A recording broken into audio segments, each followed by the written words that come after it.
నేను చాలా బాధతో మాట్లాడే అవకాశం కల్పించిన దేశ ఆర్థిక శాఖ మంత్రురాలు నిర్మలా సీతారామన్ దేశంలో 8 పర్యాయాలు అనుకుంటాను సబ్జెక్టు కరెక్షన్ బడ్జెట్ ప్రవేశపెట్టిన ఒక మహిళ అంటే ఏదో చిన్న చూపు చూసినట్టు కాదు, మహిళగా 8 సార్లు చేయడం అనేది ఇక్కడ మహిళా లోకానికి గర్వకారణం. కానీ నాకు చాలా బాధగా ఉంది. ఆర్థిక విషయాలలో సామాన్య ప్రజానికానికి అర్థం కాని నేపథ్యంలో ఓ మాట అనేస్తే ఇది మీ పదవికి మీ బాధ్యతలు తీసుకున్న నేపథ్యంలో తగునాని ప్రశ్నిస్తున్నాను. ఏం మాట్లాడింది? ఇంకా ఏదో చాలా ఇది చేసినాం అది చేసినాం ఇక చేసిన రాజకీయాలు అని చెప్పుకుంటారు కదా. అది కాదంటనా? ఓకే, మేము ఇది చేసినాం అది చేసినామని చెప్పుకుంటారు, మనకేం సమస్య లేదు. కానీ ఆర్థిక స్థితిగతులు తెలంగాణలో బాగాలేవనే మాట ప్రసారం చేసిన దౌర్భాగ్య పరిస్థితి ఈ దేశ ఆర్థిక శాఖ నిర్వహిస్తున్న మంత్రికి రావడం నేను ఖండిస్తా ఉన్నాను. ఎందుకంటున్నాను?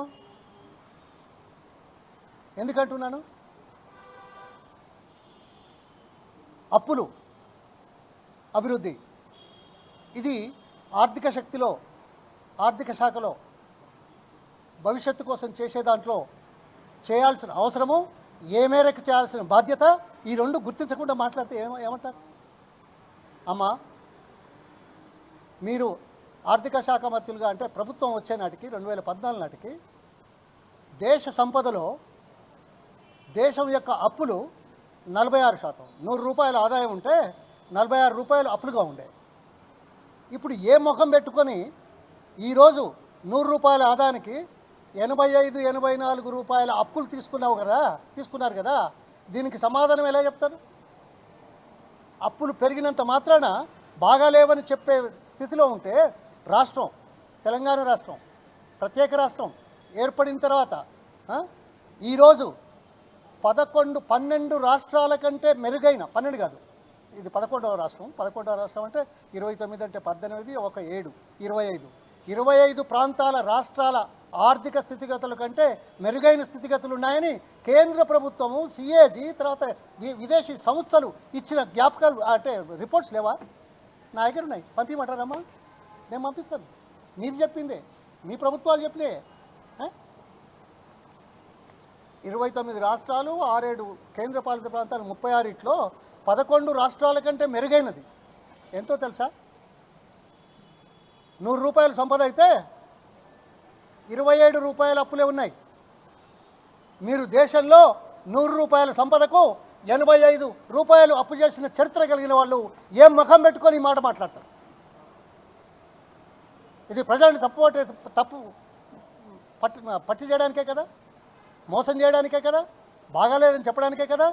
రాజకీయాలు ఐ అండర్స్టాండ్, బట్ రాజకీయాలు ప్రజలను తప్పుదో పట్టించడానికి కాకుండా ప్రజలను మేల్కొల్పే విధంగా, ప్రజలను చైతన్యపరిచే విధంగా, పర్ఫార్మెన్స్ను బాగుండే విధంగా చేసే దాంట్లో వాడుకోవాల్సిన దీన్ని మీరు వేరే కోణంలో మాట్లాడుతున్నారు. ఏమమ్మా, ఇక దేశం సంగతి చెప్పాను, రాష్ట్రం సంగతి చెప్పాను. ఇదిగో ఇది ప్రపంచంలో ఉన్న దేశాల అన్నిటి యొక్క ఆర్థిక స్థితిగతి. ఆ దేశం యొక్క సంపదకు, ఆ దేశం చేసే అప్పులకు ఓ నివేదిక ఇస్తాను. పంపమంటారా? చూస్తారా? మీరెక్కడో ఈ దేశాన్ని కొల్లగొట్టిపోయిన వాళ్ళ దేశంలో చదువుకొని ఏదో బాగా చేస్తున్నారని మాట్లాడుకునే వాళ్ళు, మాలాంటి వాళ్ళు ఇసుక మీద ఆలు నేర్చుకున్న వాళ్ళు గ్రామాలలో ఎటువంటి పనులు మాకు బాగా తెలుసు. మేమేం ఆర్థిక శాస్త్రం చదవలే, కానీ సామాన్య ప్రజల జీవన ప్రమాణాల గురించి, సామాన్య ప్రజల అవసరాల గురించి ఎంతో కొంత తెలుసుకుంటున్నాం. కాబట్టి ఈరోజు మిమ్మల్ని ప్రశ్నించే హక్కు ఈ ప్రజాస్వామ్యం ద్వారా మాకు వచ్చింది. ఈ తప్పుడు తోలు చేయకండి.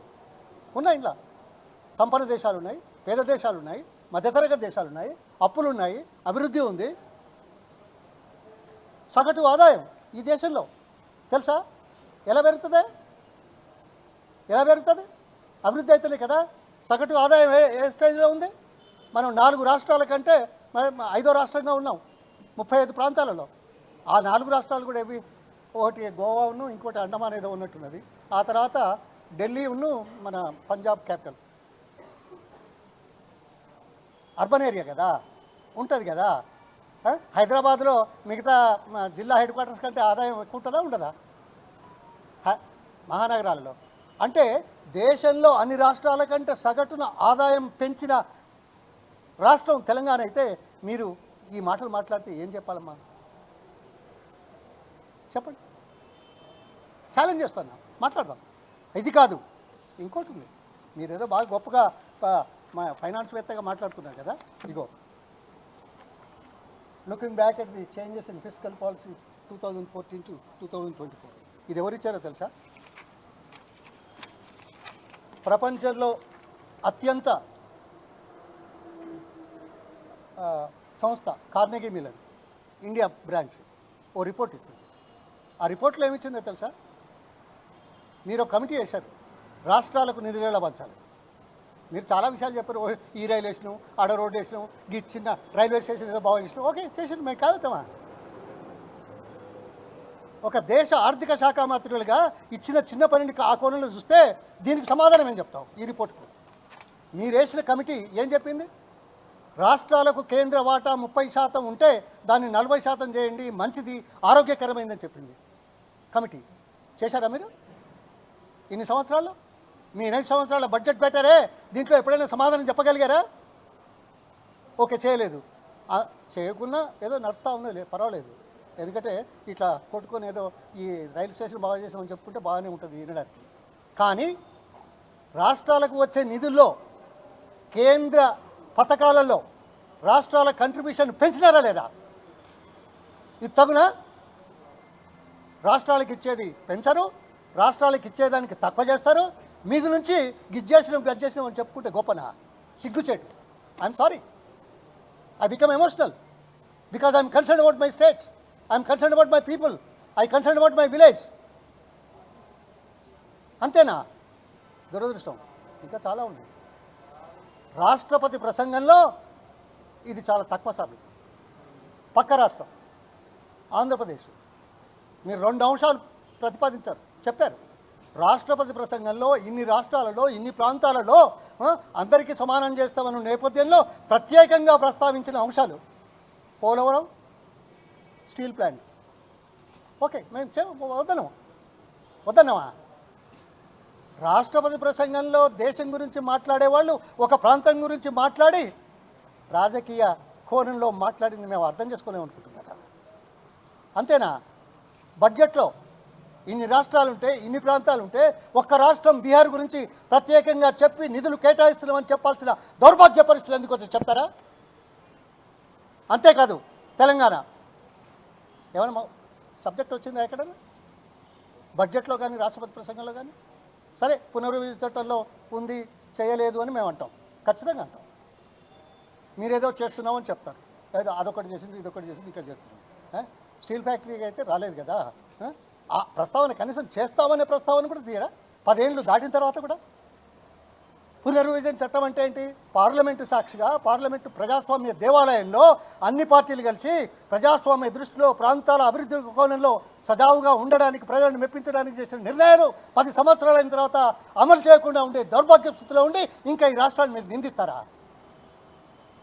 నిందిస్తారా? తప్పుపడతారా? చర్చకు వస్తారా? మానుకో అమ్మా, మీరంటే మా గౌరవం కాదను.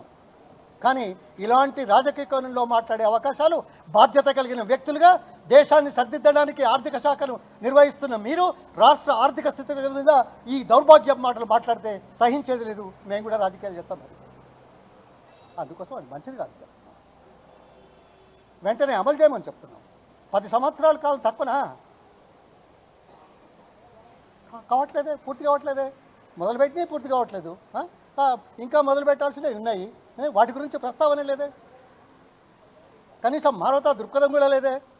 అవునండి, అది చేయలేకపోయినాం, ఇవి చేస్తాం, ఈ సంవత్సరం ఇంకో 2 సంవత్సరాలు చేస్తామని చెప్పే మా మాట లేదా? ధైర్యం లేదా? అగో ఇలా ఉంది ఈరోజు. I'm really sorry. అన్ని రిపోర్ట్స్ పంపిస్తాను, తెలుసో తెలియదు, ఎందుకంటే వాళ్ళకు ఉండే సలహాదారులంతా అక్కడ ఏది పైన ఆకాశంలో ఉండేవాళ్ళు. గ్రామాలలో చెట్ల కింద లేకుంటే కలుపుగుళ్ళు తీసేటోళ్ళ గురించి రాదు. గ్రామాలలో ఏతాలు పోసేటోళ్ళ సంగతి వాళ్ళకి అర్థం కాదు. గ్రామాలలో వ్యవసాయ కూలీలు ఎంత బాధపడుతున్నారో తెలుసుకునే స్థితి లేకుండా ఈ రాష్ట్ర దేశ ఆర్థిక స్థితులను బాగుపడదామని చెప్పుకునేటువంటి దౌర్భాగ్యపు నాయకుల చేతిలో ఉంటే గిట్లాగే ఉంటుంది. ధన్యవాదాలు.